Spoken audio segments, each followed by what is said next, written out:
Bismillahirrahmanirrahim. Assalamualaikum warahmatullahi wabarakatuh. Alhamdulillahi rabbil alamin. Wassalatu wassalamu ala asyrafil anbiya'i wal mursalin wa ala alihi wa sahbihi ajma'in. Rabbi shrah li sadri wa yassir li amri wahlul 'uqdatam min lisani yafqahu qawli amma ba'd. Alhamdulillah, syukur kita kepada Allah Subhanahu wa taala kerana pada pagi ini kita dapat bertemu khususnya dengan pelajar-pelajar baru yang baru mendaftarkan diri bagi sesi pertama 2021 ini. Ustaz mendoakan mudah-mudahan semua pelajar, khususnya pelajar baru, dapat selamat berdaftar, selamat belajar di Politeknik Muazzam Shah dan seterusnya diberikan kejayaan oleh Allah Subhanahu Wa Taala sepanjang pengajian anda di sini. Jadi insya-Allah pada pertemuan kita pada pagi ini Ustaz akan berbincang, kita berkongsi, kita meneruskan sesi pengajian kuliah subuh pada pagi ini dengan tajuknya ialah akidah yang betul.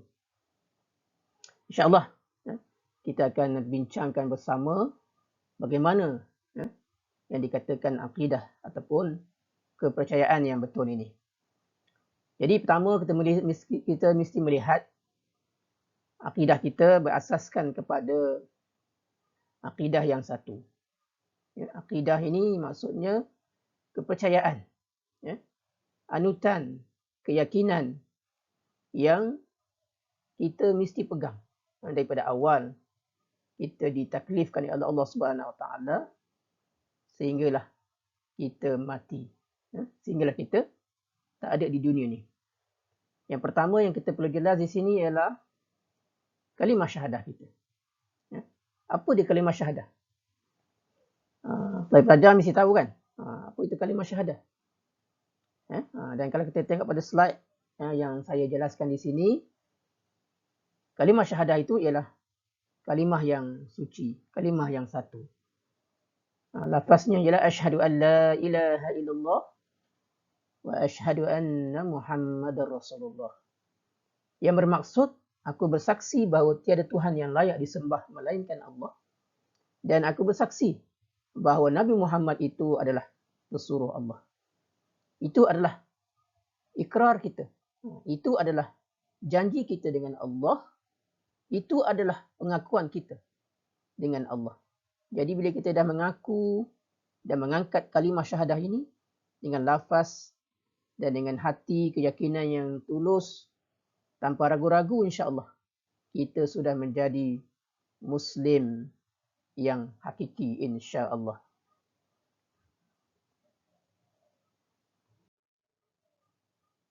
Seterusnya, bila kita dah mengakui kalimah syahadah ini, bila kita dah meletakkan dalam hati kita tanpa ragu, tanpa syak, inilah kalimah yang kita wajib pegang. Jadi tuntutan kalimah syahadah itu perlu kita ketahui, perlu kita pelajari. Sebagai seorang pelajar Muslim, bila kita dah meletakkan kalimah syahadah dalam diri kita, jadi kita perlu mengetahui tuntutan kalimah syahadah tersebut. Apa yang perlu kita buat? Sebab pengakuan ini kita buat tanpa ragu dalam hati. Pengakuan yang ikhlas. Pengakuan yang betul-betul jelas dalam hati kita bahawa inilah kalimah syahadah yang kita dah lafazkan dan kita perlu jaga dalam hati kita. Sebab kalimah syahadah ni pengakuan, pengesaan kita, ikrar kita.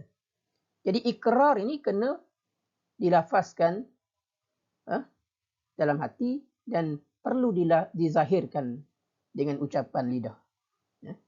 Kita mengucap kalimah syahadah. Kita ucap tadi tak? Asyhadu an la ilaha illallah wa asyhadu anna Muhammadar Rasulullah. Kalimah ini kita pegang. Tapi kalimah itu perlu dilafazkan. bukan setakat kita sebut dalam hati. Sebab hati ni betul dah. Kita mengaku dengan ikhlas dalam hati, tapi perlu diakui dengan lafaz, dengan pengakuan dengan lidah.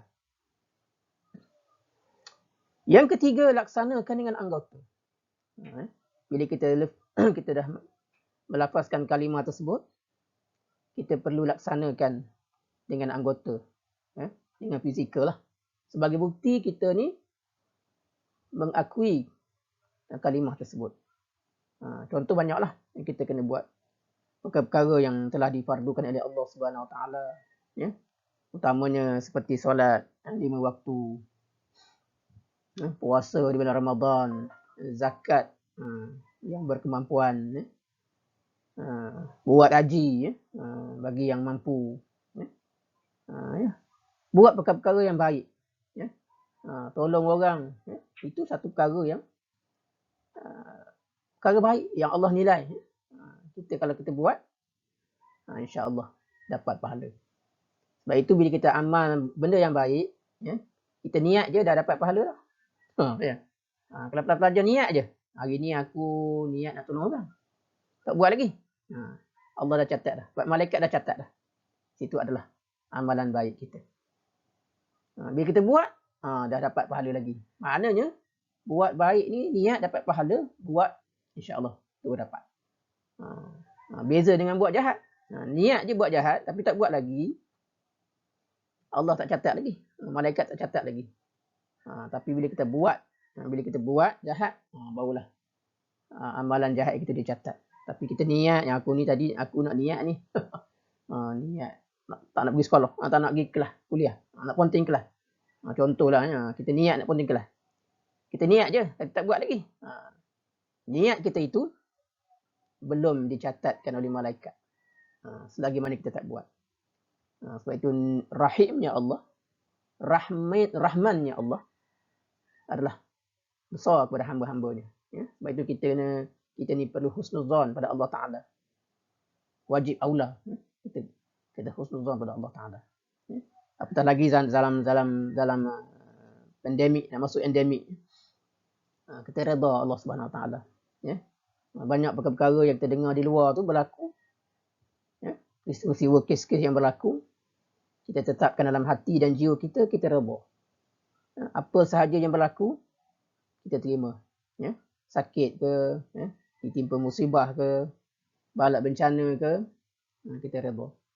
Tapi dalam waktu yang sama kita ikhtiar lah. Dengan kita redha buta tuli tak? Kita ikhtiar, kita mencari jalan untuk mengubah ataupun memperbaiki diri kita. Sebab manusia ataupun Muslim yang baik, dia sentiasa memperbaiki diri dia ke arah kebaikan. Seterusnya, jauhkan ataupun tinggalkan segala larangan Allah. Segala bentuk larangan, tegahan kita jauh. Itu tuntutan kalimah syahadah. Sebab kita dah ikrar, kita dah berjanji dengan Allah, kita dah meletakkan satu asas dalam diri kita bahawa aku ni adalah Muslim. Jadi orang Islam dia tak boleh buat benda-benda yang dilarang oleh Allah dan Rasulnya. Nak mencuri tak boleh. Nak minum arak apatah lagi. Nak berzina apatah lagi. Nak buat jahat. Nak khianat korang. Itu adalah larangan Allah Ta'ala. So kita kena jauhilah dan tinggalkan. Jadi kata kunci kalimah syahadah ini ialah, pertama kita mengakui keesaan Allah, kesempurnaan sifatnya dan zatnya, dan Allah ni maha suci Allah daripada sebarang kekurangan. Allah ni sifatnya ada 20 sifat yang lengkap dan sempurna, lagi menyempurnakan. Nama-nama Allah ada 99 nama Allah. Kena ingat.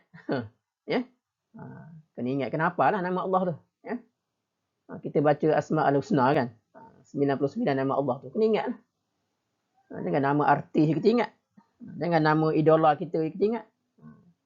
Nama siar ingat. Nama siapa lagi? Ya? Nama pelakon-pelakon kita ingat. Nama Allah kena ingat juga. 99 nama Allah. Dapat pahala ya. Ingat nama Allah, 99 tu dapat pahala. Ingat nama orang tak dapat pahala. Lain ni ingat nama Allah, ingat nama mak ayah dapat pahala dah. Doa ke dia kan. Tapi ingat nama Allah tu lebih-lebih lagi. Ya. Hafal pula nama Allah. Ya. 99 tu hafal pula. Ya. Dengan sifatnya, ya.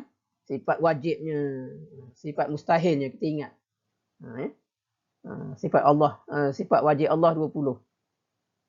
Ya, kena ingatlah sifat wajib Allah 20. Wujud, ada, qidam, sedia, baqa, kekal, abadi. Ada 20 tu. Ya, kena ingat. Kemudian sifat mustahil Allah, ada 20 juga. Lawan pada sifat wajib tadi. Ya, ada, lawan tiada. Jadi Allah ni takkan tiada kan? Ada lah. Zatnya. Cuma kita tak boleh memikirkan zat Allah. Itu di luar kemampuan. Ya, jangan fikir pula Allah zat Allah besar mana. Itu bukan ilmu kita. Keterbatasan manusia ni terbatas. Fikiran ya.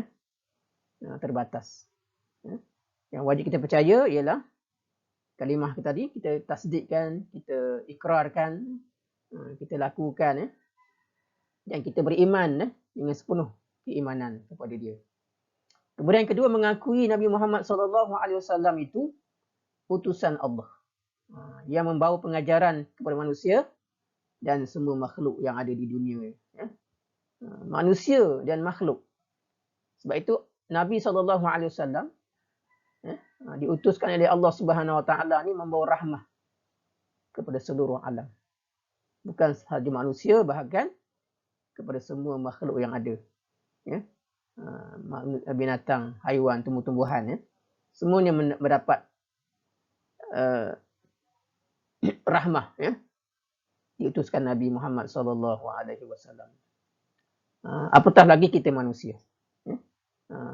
Allah utuskan Rasulullah sebagai Rasul terakhir, bawa manusia ke arah daripada kegelapan kepada cahaya.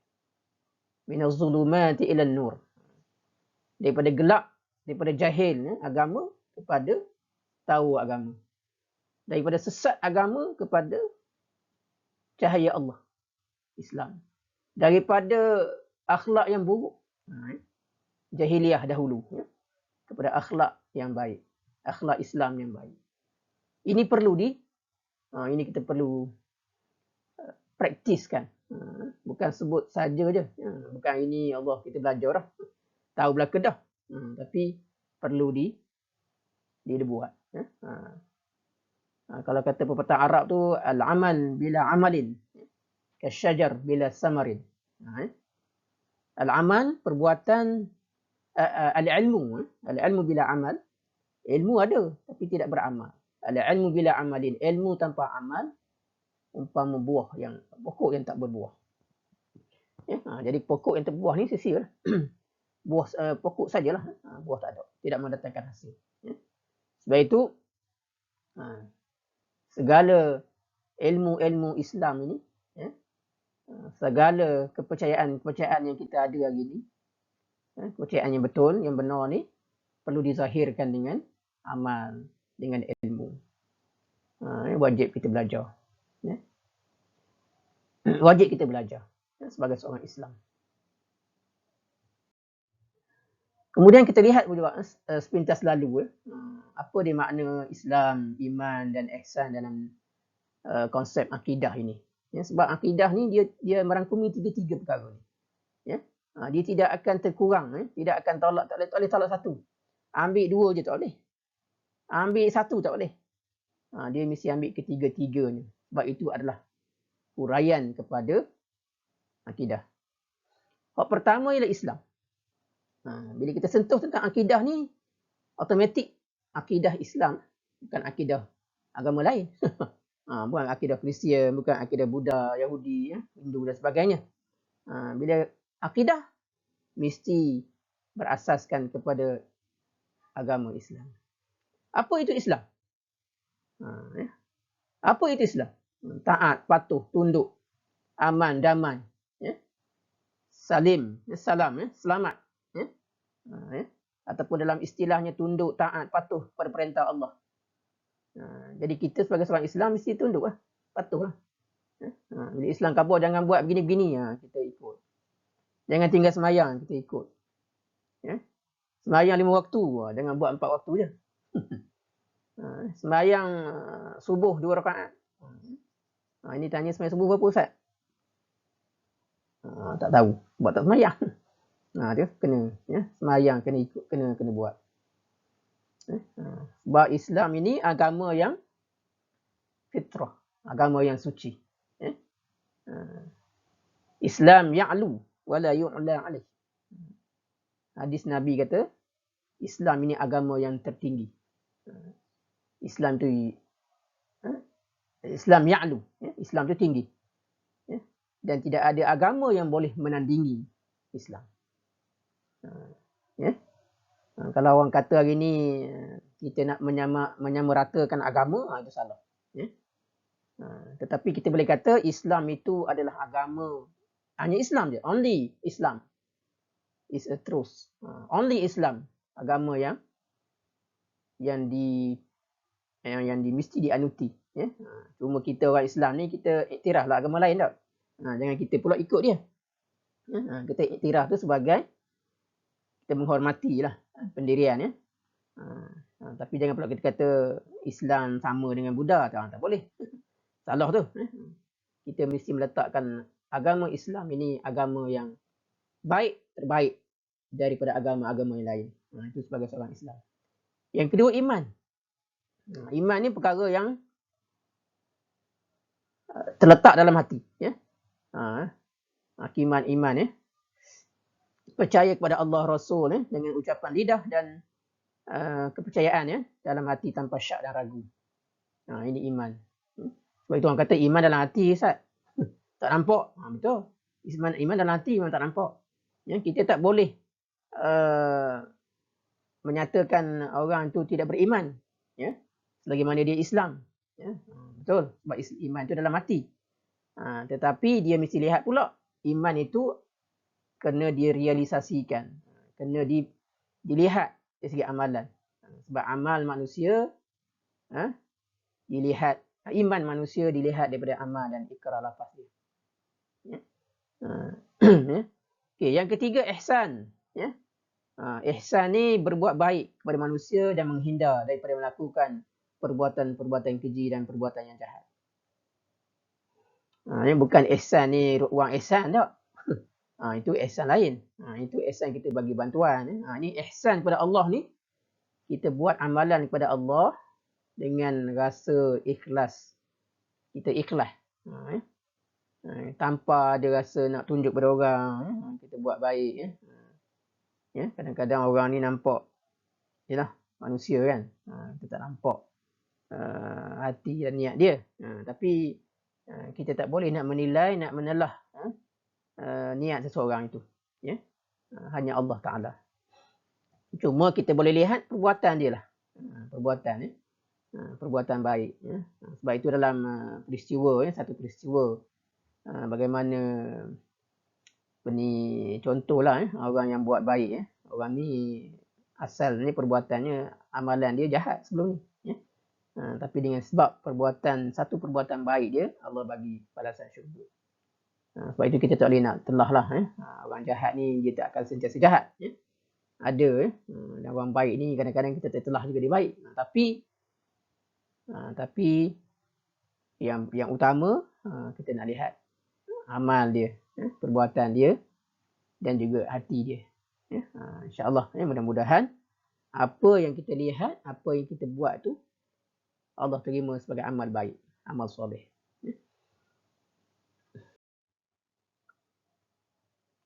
Kemudian kita lihat sedikitlah sebagai makluman, sebagai panduan kita. Kita ada dua rukun, rukun Islam, rukun iman. Pertama rukun Islam, kedua rukun iman.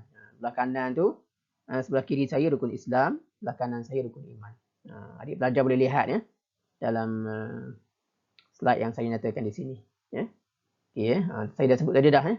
Itu adalah perkara yang wajib kita buat selaku seorang Muslim, yang benar-benar Muslim, hakiki, zahir dan hakiki dan maknawi.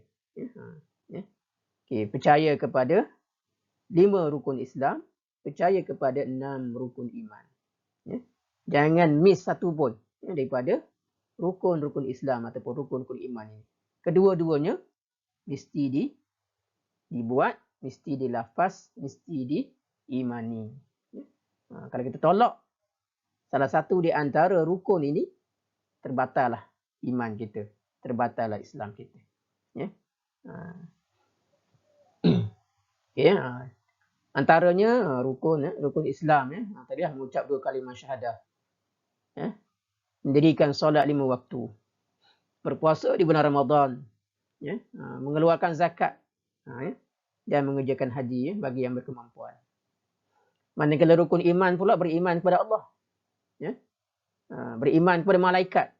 Wajib kita beriman kepada malaikat. 10 malaikat.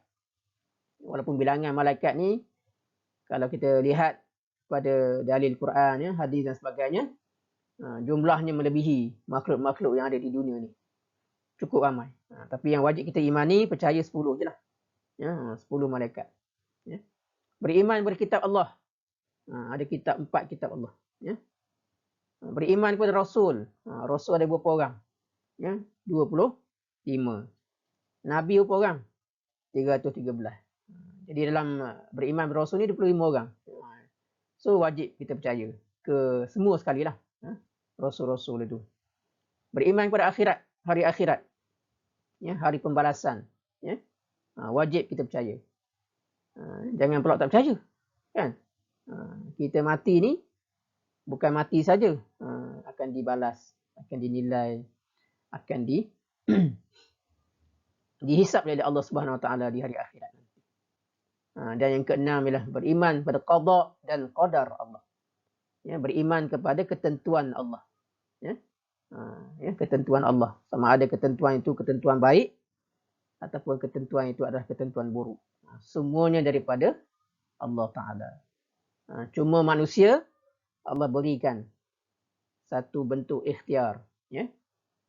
Walaupun telah termaktub qada ketentuan Allah.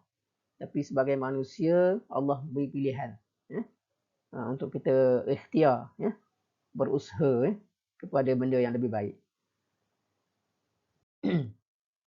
Okey, seterusnya. Kita lihat pula 5 cara bagaimana nak jaga iman kita. Iman ni kadang-kadang bertambah, kadang berkurang. Iman yazid wa yanqus. Kadang bertambah, kadang berkurang. Jadi 5 cara ni nak jaga iman kita. Kita nak sama jagalah. Okey, pertama memperbaiki solat. Memperbaiki solat. Dia tak khabar suruh semayang. Perbaiki. Perbaiki ni maksudnya kita dah solat. Cuma kita nak upgrade. Kita nak upgrade. Kalau dulu kita semayang seorang-seorang, insya-Allah lepas ni kita melazimkan diri kita solat berjemaah.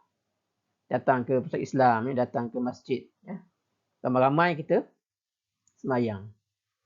Dalam pandemik ni mungkinlah tak dapat lagi nak semayang. InsyaAllah selepas ni kita azam diri kita nak melazimkan semayang solat jemaah di pusat Islam. Agak-agak begitulah pelajar. Jangan hangat-hangat je. Kita kena iltizam, kita kena azam diri kita untuk kita buat solat jemaah bersama-sama insya-Allah. Yang kedua, memperbanyakkan zikir, zikrullah. Ala bi zikrillah tasmainnul qulub. Tidakkah dengan mengingati Allah itu hati menjadi tenang. Zaman sekarang ni pula zikrullah. Hati gelisah, tak tenteram, jiwa tak tenang, jiwa kacau. Maklumlah sekarang jiwa kacau. Jiwa merontok. Jiwa apa lagi? Jiwa frah. Jiwa gersang. Macam-macam lah orang muda. So banyakkan zikrullah. Zikir ni bukan suruh kita tasbih, kita bawa tasbih tak. Nanti bolehlah zikir Allah. Selawat. Allah bi zikrillah tatmainnul qulub. Allah dah janji dah. Tidakkah dengan mengingati Allah itu, hati kita akan menjadi tenang. Bukan dengan lagu, bukan main game, bukan buat benda-benda yang kita suka buat. Kadang-kadang zikir pada Allah ni kita berat, kita rasa kan. Berat zikir Allah ni. Sebenarnya zikir Allah ni kita ingat pada dia. Dalam hati, sentiasa mengingati dia. InsyaAllah kita dijaga di dunia dan di akhirat. Yang ketiga, tadabbur Al-Quran. Baca Quran. Tadabbur Al-Quran. Jadikan Al-Quran itu sebagai bacaan kita. Tak pandai belajar. Tak pandai belajar. Baca Quran. Tak pandai belajar. Jangan kita rasa tak pandai, kita terus tinggalkan Quran. Dan Quran ini syifa wa rahmah. Quran ini syifa. Memberi syifa ni penyembuh. Penyembuh. Dan rahmah kepada kita. Syifaan wa rahmah. Okey, baca Quran. Tak pandai belajar. Berkumpul dengan alim ulama. Kita mesti bersama-sama dengan orang yang lebih mengetahui daripada kita. Campur gaul dengan mereka. Tak tahu tanya. Jangan kita tanya Google. Google ni kadang-kadang boleh menyesatkan kita. Refer pada orang-orang yang mengetahui. InsyaAllah kita tak sesat. Tak jauh menyimpang daripada ajaran Islam. Dan yang kelima ialah kita menjalankan perintah Allah secara istiqamah ataupun konsisten. Biarpun sedikit kita mengaji sekejap. 5 minit mengaji. Tak apa. Asalkan dia konsisten istiqamah. Kita buat sesuatu perkara ni sedikit tak apa. Asalkan dia berterusan dan menjadi amalan kita. Sebagaimana Bilal bin Rabah. Kita percaya, kita lihat dalam sirah Nabi SAW bagaimana Nabi bermimpi mendengar tapak kaki Bilal bin Rabah dalam syurga, bukan dalam rumah, dalam syurga. Itu Nabi tak wafat lagi. Nabi mendengar, aku dengar kata Rasulullah, tapak kaki kau ya Bilal dalam syurga. Jadi Nabi tanya, apa amalan kau ya Bilal? Jadi jawab Bilal, amalan aku mudah je. Kata Bilal, aku sentiasa menzalimi. Aku sentiasa melazimi. Berwuduk. Dia kata, aku sentiasa melazimi berwuduk dan tidak meninggalkan solat sunat duha. Dia kata dia antara amalan dia, konsisten dia sentiasa berwuduk. Mudah je amalannya. Jadi kita ambillah kelebihan. Orang yang mengambil sentiasa dalam keadaan wuduk ni, mukanya bercahaya. Dan kalau kita lihat pada peristiwa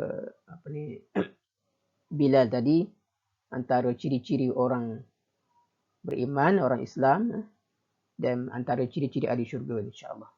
Jadi mudah-mudahan sedikit perkongsian kita pada hari ini kita dapat amalkan, dan insyaAllah mudah-mudahan kita mendapat keredaan Allah Ta'ala di dunia dan di akhirat. InsyaAllah kita dapat berkongsi. Terima kasih.